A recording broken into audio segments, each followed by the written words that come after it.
दलितों के नाम पर कौन नेता बना बताइए? जो दलितों के नाम पर नेता बन रहे हैं वो नेता भी ऐसे ही हैं। अब जो बीजेपी में नेता बन रहे हैं वो लोग तो मानने को तैयार ही नहीं है कि हम दलितों के नाम पर नेता बने हैं। वो तो कह रहे हैं कि बीजेपी ने बना दिया हमको, बीजेपी का आशीर्वाद है। बीजेपी कहेगी दिन को रात तो रात कहेंगे, रात को दिन कहेंगे दिन कहेंगे। हमारे गले में पट्टा पड़ा हुआ है, हम तो पट्टे की बात करेंगे।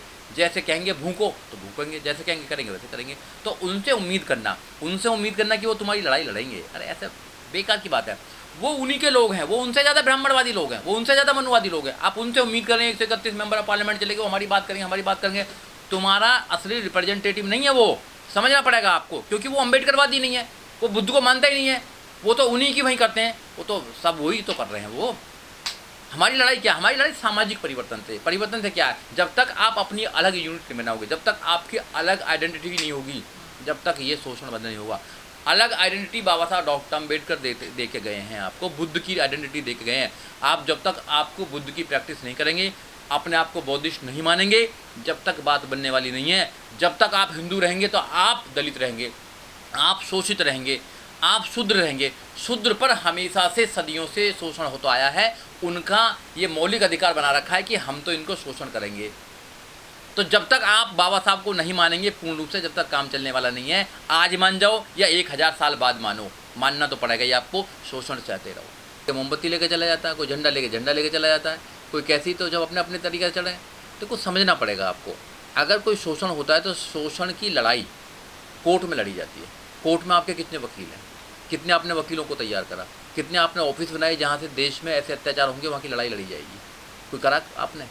कितने स्कूल्स बनाए जहाँ पे आप लोगों को तैयार करके आप बाहर भेजेंगे, विदेश भेजेंगे, और वहाँ से उनको ये जिम्मेदारी करेंगे कि आपको समाज की लड़ाई लड़नी है। बाबा साहब डॉक्टर अम्बेडकर ने 20 लोगों को विदेश भेजा था, और भी नेताओं ने विदेश भेजने का काम किया था, और उसे शपथ ली थी कि आप वहाँ से जब पढ़ लिख कर आएंगे, बैरिस्टर बन के आएंगे, तो आप देश में जो शोषण हो रहा है उसके खिलाफ काम करेंगे। तो आपने कितने लोग तैयार करे? तैयार ही नहीं करे आपने। आप भाई एक दिन जाते हो, मोमबत्ती लेकर जाते हो 5 रुपये की, वो जला के आ जाते हो और आपका काम हो गया। कितनी मोमबत्ती जलाओगे आप? आपकी मोमबत्ती खत्म हो जाएंगी मगर शोषण खत्म नहीं होगा। शोषण के लिए आपको प्लानिंग बनानी पड़ेगी। जो नेता हैं, प्लानिंग बना के आपको बड़े बड़े ऑफिस बनाने पड़ेंगे। एक कानून की बात कर लें आप, देखिए जितने आंदोलन होते हैं, आंदोलन में फर्जी FIR होती है, लाखों लोगों पर FIR हुई। 2 अप्रैल की अगर बात लेंगे आप, तो लाखों लोगों पर FIR हुई। FIR होने के बाद जेल गए। वहाँ अच्छे एडवोकेट्स नहीं थे, जो एडवोकेट थे उन्होंने बचाने का काम किया। अगर हमारे पास में एक ग्रुप होता बड़े एडवोकेटों का और बड़े ऑफिस होते तो वहाँ से लड़ाई लड़ी जाती। अगर कोर्ट कचहरी में हमारे एडवोकेट्स हैं, अच्छे लॉयर्स हैं हमारे, तो कोर्ट कचहरी में अच्छी लड़ाई लड़ी जाएगी। हमारे लोग हैं ही नहीं, कोई उस पर ध्यान ही नहीं दे रहा है, बस शोर मचाने पे हैं, जय जय जय जय भीम कर रहे हैं। बाबा साहब डॉक्टर अम्बेडकर की जय कर रहे हैं। बाबा साहब डॉक्टर अम्बेडकर के रास्ते पर भी चलें। बाबा साहब डॉक्टर अम्बेडकर ने जो कहा था आज तक तो मानी नहीं। बाबा साहब डॉक्टर अम्बेडकर कहा था 14 अक्टूबर 1956 को कि भाई हिंदू धर्म को छोड़ दीजिए। आप क्यों नहीं छोड़ रहे हिंदू धर्म को? 99% हमारे जितने भी लोग हैं, SC ST के जितने लोग हैं, सब हिंदू धर्म की प्रैक्टिस को करते हो।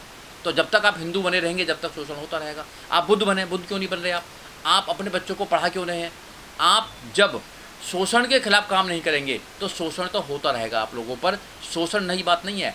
ये आज इंदर मेघवाल को नहीं मारा है, हज़ारों साल पहले भी यहाँ अंगूठा भी काट लिए गए हैं, एकलव्य का अंगूठा काट लिए गए हैं। जब भी इनका काम होता है, जब भी कोई आदमी आगे बढ़ता है, तो इनका काम है उस आदमी को रोकना, उसके प्रति शोषण करना। तो शोषण आप उन लोगों से उम्मीद कर रहे हैं शोषण को रोकें, जो शोषण करने वाले लोग हैं, वो शोषण को नहीं रोकेंगे। हमें लड़ाई लड़नी पड़ेगी, हमें प्लानिंग बनानी पड़ेगी, हमें बैठना पड़ेगा। और जितने बुद्धिजीवी लोग हैं जो संगठन चला रहे हैं, वो तो आपस में बैठने को तैयार ही नहीं है।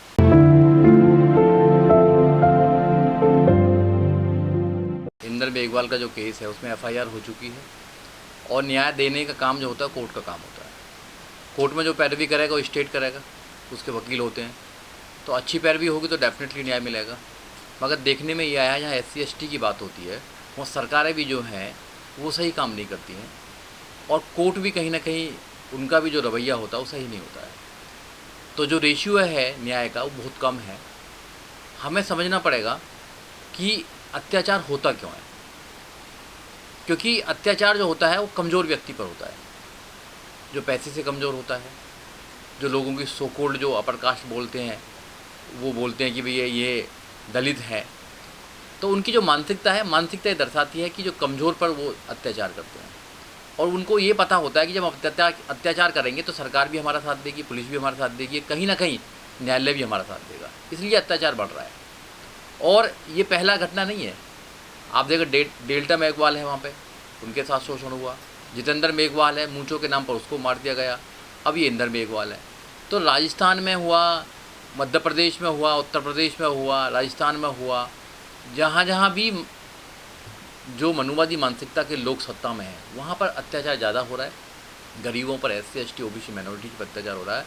और ये अत्याचार देखो, जो सरकार है, जो BJP सरकार है, वो देश में 75 साल हो गए हैं पूरे देश को आज़ाद हुए, उसका वो एक महोत्सव मना रहे हैं, अमृत महोत्सव मना रहे हैं। मगर उनको सोचना चाहिए कि आज भी जाति के नाम पर जिस देश में शोषण हो रहा हो, जाति के नाम पर कत्ल किया जा रहा हो, जाति के नाम पर बच्चों को मारा जा रहा हो, और इस वाले केस में जो इंदर मेघवाल का केस है, इसमें तो इतनी आप कह सकते हैं कि बच्चे ने मटकी, जो वहाँ का जो टीचर था, उसकी पानी की मटकी छू दी जब उसको मार दिया। जब बच्चा, एक जो 9 साल का बच्चा है, वो अगर एक मटकी को पानी के लिए छू देता है, उसका कत्ल कर दिया जाता है, तो जो लोग, देश के लोग बैठे हैं, 100 करोड़ से ज़्यादा देश के लोग हैं, उनके कान पे तो कोई जू नहीं लगी। उन्होंने तो कोई शूमोटो नहीं लिया, उन्होंने तो कोई इस बात पर कोई अपना स्टेटमेंट नहीं दिया। तो समझना चाहिए कि हमारी जो भावना है, जो इमोशनल टच है हमारा जो लोगों के प्रति, वो ख़त्म होता जा रहा है। इट मीन्स कि जातियों में इतना बढ़ चुका है, इतना विभाजन हो चुका है, ये हिंदू धर्म में इतना विभाजन हो चुका है कि एक दूसरे से किसी को कोई लेना देना नहीं। 40 करोड़ से ज़्यादा इस देश के अंदर SC ST रहते हैं, और अगर देखा जाए तो 85 करोड़ से ज़्यादा लोग यहाँ SC ST OBC रहते हैं। भीड़ है केवल, वो अपने पेट तक सीमित है, सिर्फ शाम को पेट कैसे भर जाए, क्योंकि उनको वहीं तक सीमित रखा गया है। जो पढ़ाई लिखाई करेगा, पढ़ाई लिखाई का सिस्टम आप देख लीजिए, एजुकेशन इन्होंने करप्ट कर दी है। जो फंडामेंटल राइट्स है, आर्टिकल 21, 14 साल 6 साल से लेकर 14 साल तक के बच्चे को फ्री एंड कंपलसरी एजुकेशन देनी चाहिए, आप एजुकेशन नहीं प्रोवाइड करा रहे हैं, गवर्नमेंट नहीं करा रही है एजुकेशन प्रोवाइड। जबकि आप देखेंगे दुनिया के कई देश ऐसे हैं जहाँ पर फ्री एंड कंपलसरी एजुकेशन दी गई है 12वीं तक। यहाँ पर आपको एजुकेशन नहीं मिल पाएगी। अगर एजुकेशन ये लोग आपको देंगे तो एजुकेशन जवाब आपसे करेगी, पूछेगी आपको कि हमारे अधिकार कहाँ हैं। तो पहले तो एजुकेशन ख़त्म कर दी। अगर कोई व्यक्ति पढ़ भी लेता है तो आप रोज़गार नहीं देंगे उसको, आप धर्म के नाम पर, जाति के नाम पर उसको रोज़गार में नहीं जाएंगे। सरकारी कितनी है रिजर्वेशन के बल पर कितनी सीट जाएंगी, बहुत कम है सरकारी। तो आप प्राइवेट कर दी, प्राइवेट में कोई रिजर्वेशन नहीं है, तो प्राइवेट में जाति देख देख कर ये आपको यहाँ एम्प्लॉयमेंट कर रहे हैं, क्योंकि आप बाद में जाते हैं, पहले आपकी जाति चली जाती है। तो जाति के आधार पर शोषण यहाँ लगातार चल रहा है। तो जिनका शोषण हो रहा है उनको सोचना पड़ेगा कि शोषण क्यों ना, कैसे ना हो शोषण, और हम कैसे प्लानिंग बनाएं कि जिससे कि हम शोषण से बच सकें। 131 मेंबर ऑफ पार्लियामेंट जाते हैं, बड़ी बड़ी पार्टियाँ, बड़ी बड़ी नेता हैं, वो समाज को सही डायरेक्शन नहीं दे रहे हैं। अगर वो सही डायरेक्शन दें, देखो मेरी बात शायद 50 लोग सुने, 1000 लोग सुने, 2000 लोग सुने, मगर जो बड़े नेता होते हैं उनकी बात लाखों लोग सुनते हैं। उनके एक एक बोली पर यहाँ बहुत कुछ होता है। मैं इसको एक उदाहरण लेना चाहूँगा, जैसे नरेंद्र मोदी ने कहा कि दिए जलाइए, और उससे कोई फ़ायदा होने वाला नहीं है दिए जलाने से, मगर पूरा देश दिए जला रहा है। नरेंद्र मोदी ने कहा कि थाली बजाइए, सब थाली बजा रहे हैं, सब लोग। अभी नरेंद्र मोदी ने कहा, हाँ, तो ये समझना पड़ेगा ना हमारे नेता क्यों नहीं कर रहे हैं। हमारे नेताओं को करना चाहिए। अगर हमारे नेता बनाए, अगर 1, 2000, 10,000, 20,000 एडवोकेटों को इकट्ठा करके उनकी एक टीम बनाई जाए कि आप जहाँ भी शोषण होगा आप वहाँ काम करेंगे। नौजवानों की टीम बनाई जाए कि जहाँ भी शोषण होगा वहाँ पर आप आंदोलन करेंगे। आप महिलाओं की यूनिट बनाई जाए कि आप महिलाओं को जगाने का काम करेंगे। ये जो परंपरा है, सामाजिक परिवर्तन की लड़ाई छोटी मोटी लड़ाई नहीं है, ये हज़ारों सालों से चली आ रही है। इसको सही तरीक़ा से, सही धार लगाकर इसको काम करना है। आपने देखा होगा, एक पेड़ काटने वाला व्यक्ति है, पेड़ काटने वाले व्यक्ति से बोला कि भाई आपको 6 घंटे दिए जा रहे हैं और 6 घंटे में क्या करेंगे। तो उन्होंने बोला कि पहले जो 4 घंटे हैं उसमें मैं जो हमारी एक्स है, जो हमारी कुल्हाड़ी है, मैं उसको पहनाऊँगा और 2 घंटे काटने में लगाऊँगा। तो हमारे लोगों को प्लानिंग से काम करना चाहिए। हमारे पास ना तो कोई प्लानिंग है, हमारे पास ना कोई रास्ता कहाँ जाना, ना कोई गोल है। शोर मचाए जा रहे हैं, सड़कों पर शोर मचाए जा रहे हैं। कुछ चंद लोगों को दर्द होता है, बाहर निकलते हैं, मोमबत्ती खरीदते हैं, जला के आ जाते हैं, और जलाने के बाद में फिर अपने घर बैठ जाते हैं। फिर दूसरा कोई शोषण होता है इंदर मेघवाल जैसे लोगों पर, फिर मोमबत्ती निकालते हैं, फिर करते हैं। जब तक आप प्लानिंग से काम नहीं करेंगे, सत्ता में आपकी भागीदारी नहीं होगी, आपकी सरकारों में भागीदारी नहीं होगी, आपके ग्रुप्स नहीं होंगे अच्छे अच्छे जो आपकी कोर्ट में लड़ाई लड़ सकें, मैदान में लड़ाई कर सकें, पार्लियामेंट में लड़ाई कर सकें, जब तक कोई इसका समाधान नहीं होगा। जब आपकी सरकार होती है, जब आपके लोग आपकी आवाज़ उठाने वाले होते हैं, जब आपकी कोर्ट में कचहरी में सुनने वाले लोग होते हैं, तो आप पर कम अत्याचार होता है। और आप उनसे उम्मीद करें जो अत्याचार कर रहे हैं कि वो अत्याचार बंद कर दें। वो क्यों बंद कर देंगे अत्याचार, बताइए।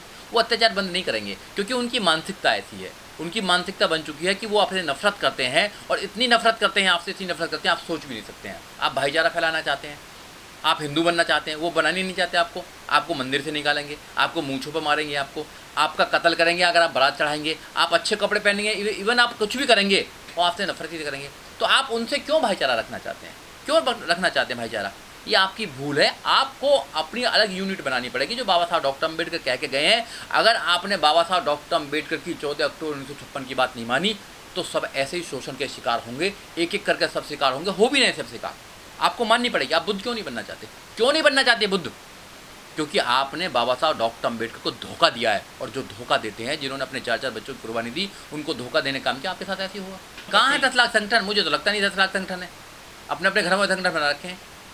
एक आदमी भी काम का आदमी नहीं है। एक आदमी को जरूरत पड़ती है, अगर 2 कान पे उसके लग जाए तो उसको जरूरत पड़ती है सब लोगों को, वो अपने आप को नहीं बचा सकता।